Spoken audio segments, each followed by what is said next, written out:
What up, everybody? Thank you all for tuning in. You're now tuning in my podcast, Difficult People Chronicles. I'm seriously focused, Johnny SF Johnny, back at you with another episode. Today's episode is called Satan's Attack Part 5, Cornering You. First and foremost, I want to apologize to everybody for uploading the podcast episode a little late. I'm human. Um, there was a whole lot of errors. I thought it was good to go, but it wasn't. So, I hope y'all enjoy this episode. You know what's dangerous? What's dangerous is when you literally trust a person and you think they would never do something.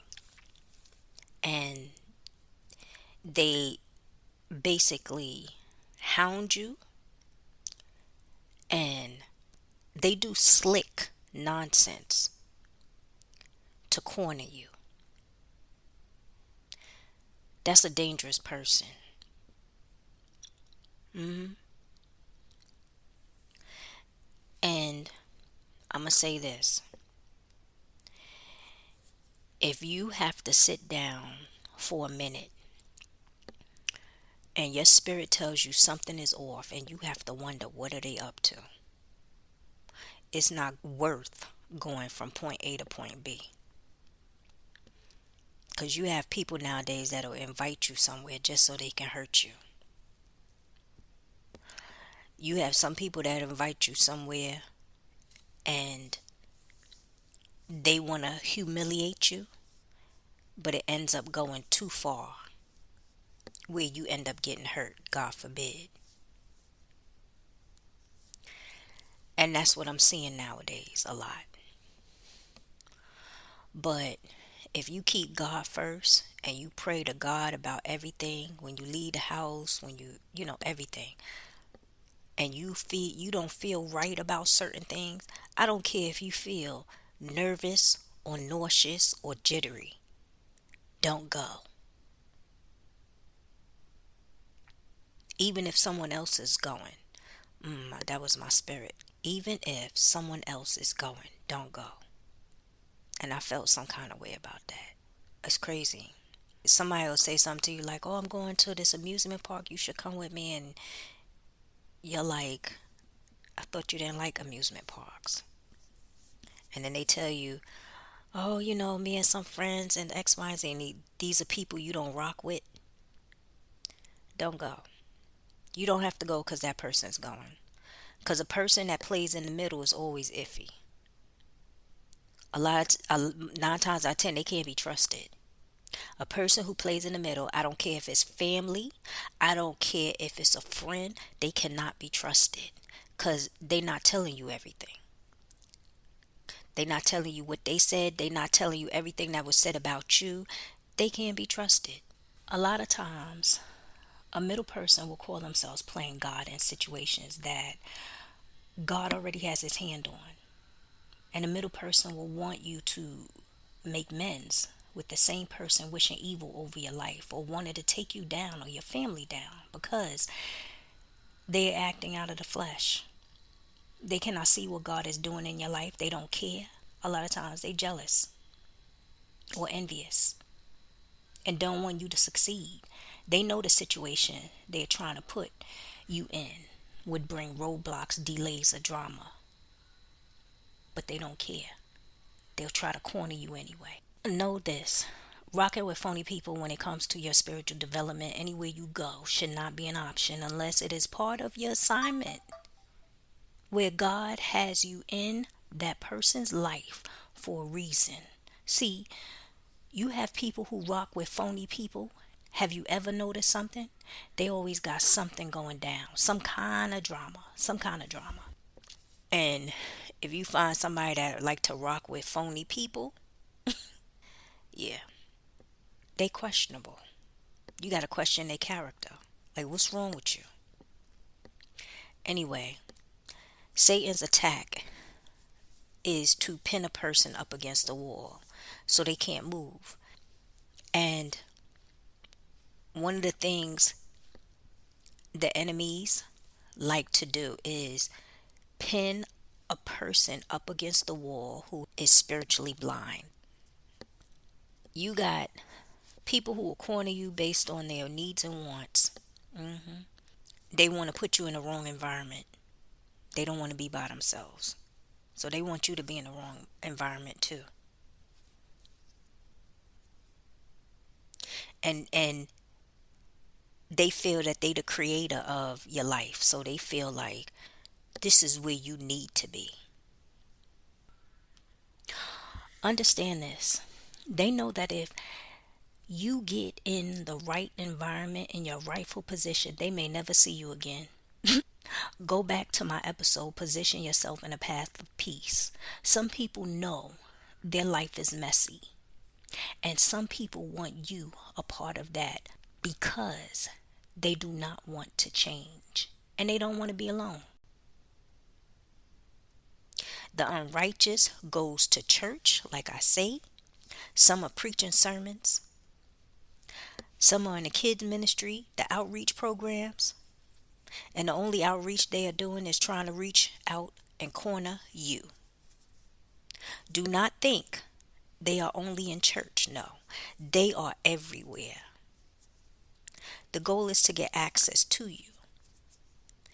And because you pass so many tests, the enemy a lot of times have to find a new tactic. And that's to corner you. hmm A lot of times they feel like you just got it all. And they want a piece of it. Or they want it. They can't get you no other way but to corner you. And that's why Satan, he this is his strategy. He's the master manipulator.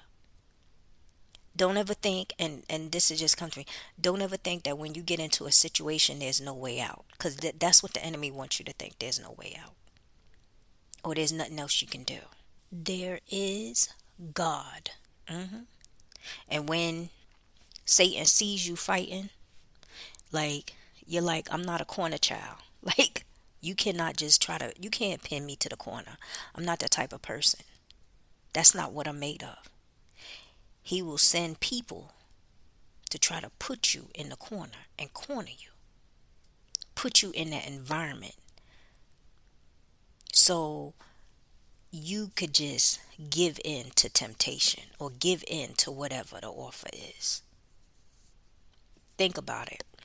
But like I said, when you pass all the tests, meaning that you can't be cornered, you can't be manipulated, you don't believe the lie, you see the enemy as an enemy, he'll send someone to try to corner you. And it might be somebody you don't know, but the enemy knows.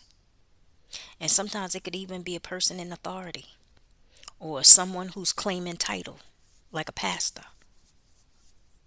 Remember what I said in Satan Attack Part 4, Satan Attack Part 4 questions. It was 1 Corinthians 14:33. And it was, God is not the author of confusion, but of peace. So here's a real life example. I was in this zone looking for something for my mother to eat. I was in a store. I was really looking for yogurt. I felt my spirit being off. Like, it was super sunny. I could feel something was going to happen, but I don't know what. It wasn't a good feeling. It wasn't a bad feeling. But I just didn't feel like myself. This guy rushed in the store. He walked up to me.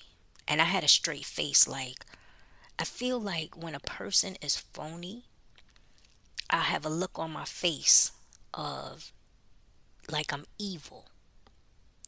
And I feel like it's because my spirit already knows who this person is. Anyway, I had on a shirt, and the shirt says, God is my savior. Immediately, he used that to try to connect with me. And he says, oh, I go to church and I believe in God and this and this and that. And And he started talking. Then he started following me around the store. And I thought he worked there at first because he was trying to help me find the yogurt. But then I realized he didn't. I felt it was a little odd because he looked like he rushed in and then he just stepped in front of me. So I want to give you all the red flags that took place. And then I'm going to tell you what I said. He said that he's a bachelor. He would like to take me out on a date. He asked me if I was single. I said yes. He said, "Are you sure?" And I was confused, like, what? He said he's tired of women playing games. And I said, oh. He said he works a family business. Then he said, I said, oh. And he says, yeah, but I don't do that kind of work. I just help with the equipment. I said, what do you mean help with the equipment? He said, carry the equipment. So I said, okay. Then he says he only works when they need him. So in my head, I was just like, okay. He said he doesn't drive. I said, okay. Because me saying okay is just like that's his business. That's his whole story. You know what I'm saying? He lives in a family estate with other siblings that they left for them when they passed. So I said thank you for the offer, but I'm not interested. I rather focus on what I have in front of me and prioritize. He said, oh, okay. Well, I'll pray this week for the both of us. I was like, I rebuke that in the name of Jesus. I'm going to pray. I'm going to pray against everything you said. I said, see, some people, I'm sure you've seen it on the news. They step in front of you. You have conversation. And sometimes it's that one wrong turn and these people be going off because they got the demon in them. And it be one wrong thing or it be that one saying, that one word that sets them off. I've learned, never let them see you sweat, never let them see fear. Remove yourself out of that environment, and that's it. But let me talk about the things he said. He said he's a bachelor. Oh, and I forgot. He said that he talks to two women, but if I'm the one, he'll focus on me. I'm not the person he should be focused on. That's number one. Because I wasn't interested. And then he said some island women are too churchy, like they don't do things for their man, like dance.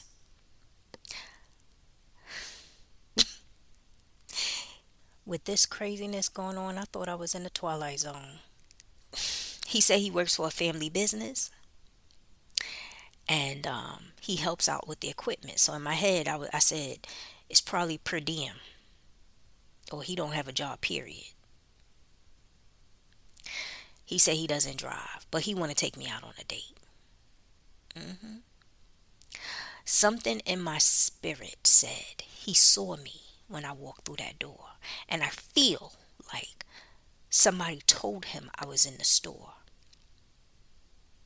The reason why I say that is because in this season, you have people trying to corner you.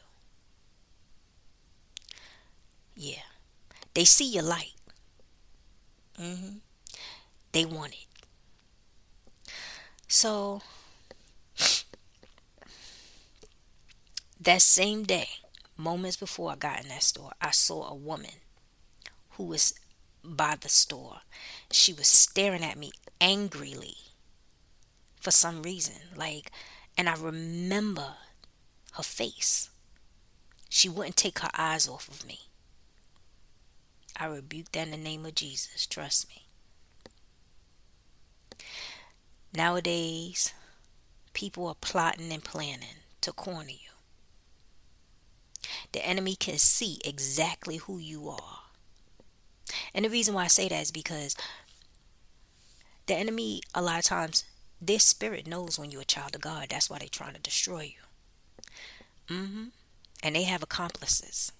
Here's another thought. Some people will invite you somewhere to be around someone trying to latch onto you or hurt you or use you.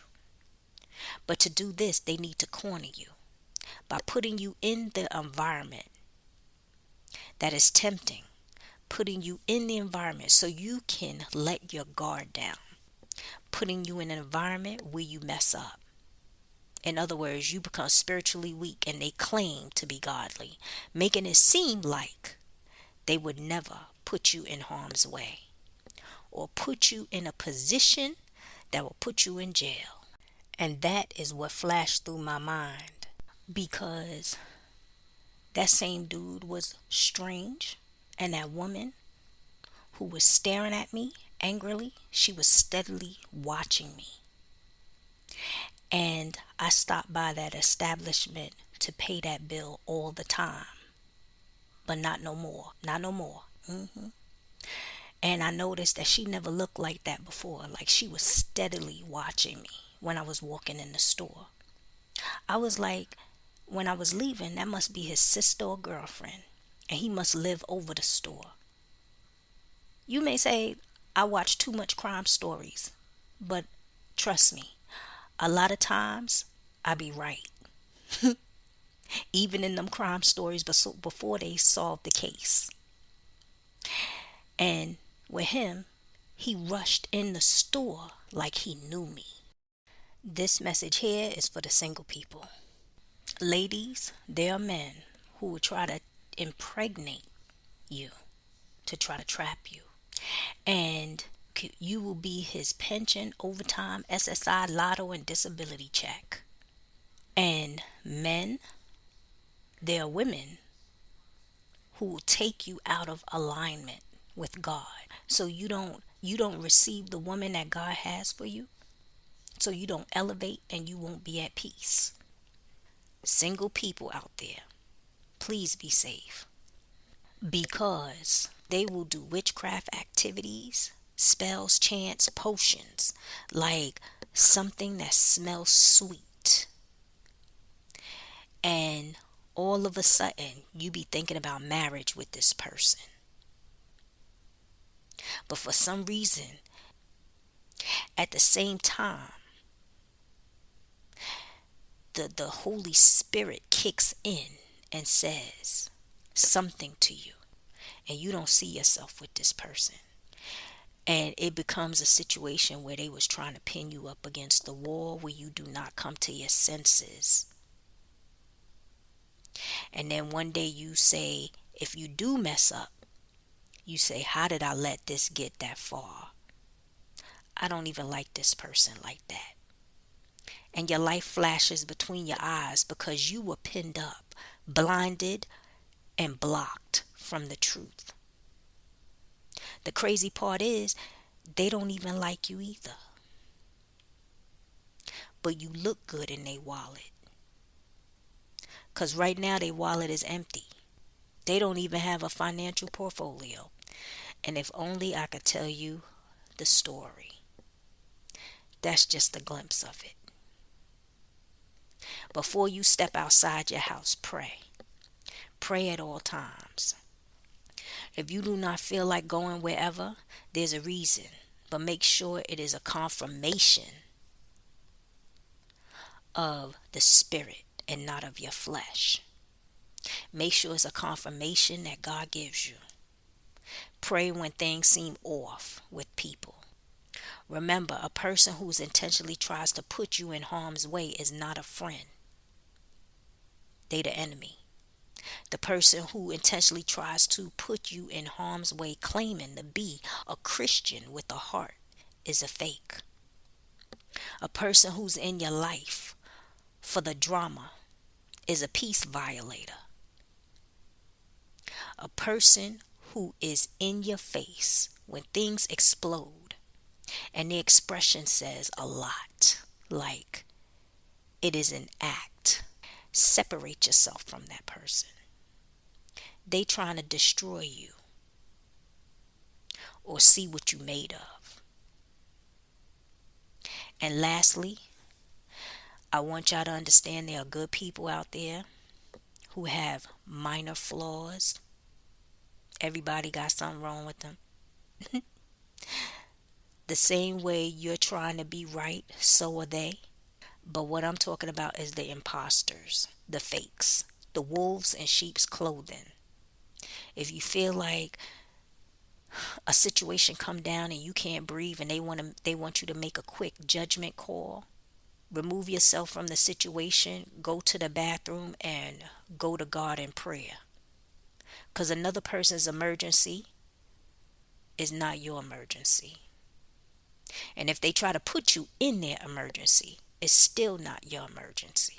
There are times when you turn around and the enemy uses a different plan, which involves setting you up, framing you, lying on you, turning plans against you. And when I say plans, I'm talking about opportunities against you. And if you have dreams of things like this happening, cancel it. It is no different from high school when someone comes along pretending to be a friend only to betray you by basically walking you over to the enemy. So, in a nutshell, it's not really them walking you over to the enemy. They are telling your enemy your whereabouts and creating plans to trap you. And they keep doing this until the plan plays out. And it's similar to what people used to do back in the days, meaning the enemy don't want to believe that you're a good-hearted person. You pray for people. You try to move silently from your enemies because they monitoring you. They make false accusations about you and try to corner you so they can watch your embarrassment, where they stand with a serious face watching you get humiliated. It's no different. And because they cannot find anything on you, they create lies, lies, lies. But know that even in the season when they trying to corner you, God is exposing them. And their lies, your enemy's lies, this is a technique they use to take you out of position and cause delays and lost opportunities. Like I said, go back to that episode, position yourself in a path of peace. In the Bible, the enemies were trying to corner Jesus. And the reason why I say the enemies and not his enemies, because any enemy of Jesus is an enemy of mine. Trust me. Throughout, he had a lot of enemies. And these enemies weren't just skeptical about just skeptical about what he did. They were actively confrontational, creating tactics, deceptive tactics to trap him, to corner him. They were relentless and they were aimed at trying to get him arrested. And this was before his execution by crucifixion. Before his execution by crucifixion, they were desperately trying to corner him, trap him. And even before, and I'm talking about before, he laid his life down on the cross for us, these same people, the enemies, could not touch him because he was divinely protected. He was untouchable. He was accused of everything. They didn't believe that he was the Son of God. They accused him of treason. They accused him of doing miracles, I would say, in Satan's name, meaning that in Matthew chapter 12, they believe he was doing work under Beelzebub, the prince of demons. In chapter 12, it informs about a man who His hand was shriveled up, and they were trying to bring charges against Jesus, basically saying, like, is it lawful to heal on the Sabbath? So they were trying to accuse him of everything, every little thing. There was a part in chapter 12 where a demon possessed man was blind and mute, and Jesus healed him. And that's when they said that, he was working in the name of the prince of demons. So they didn't even believe that God gave him power, authority. So the enemies that came for Jesus, they, like I said, they were relentless. They were trying everything in their power to corner him, to accuse him, yeah, to assassinate his character. And it's no different from the enemies here on earth. When they see a child of God, they try to destroy you, corner you, plan, plot, and scheme.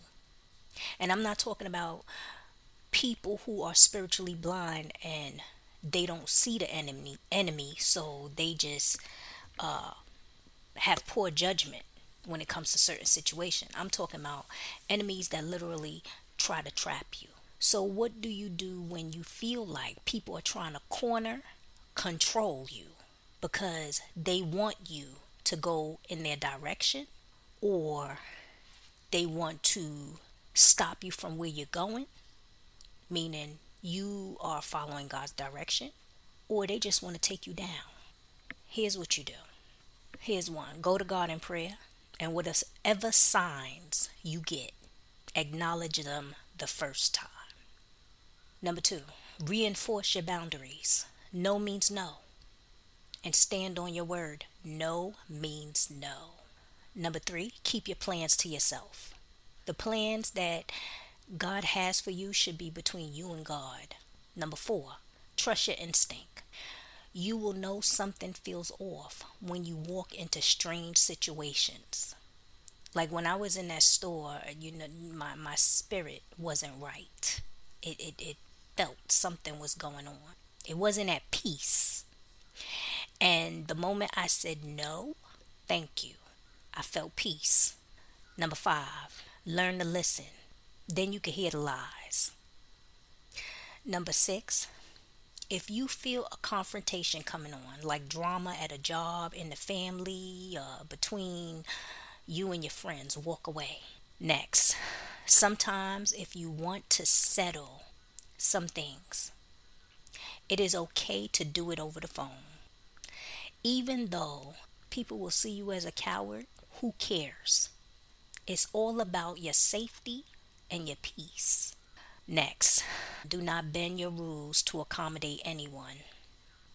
Know that you're going to lose friends. And if you lose them, they wasn't your friend to begin with. Don't bend your rules to accommodate anyone.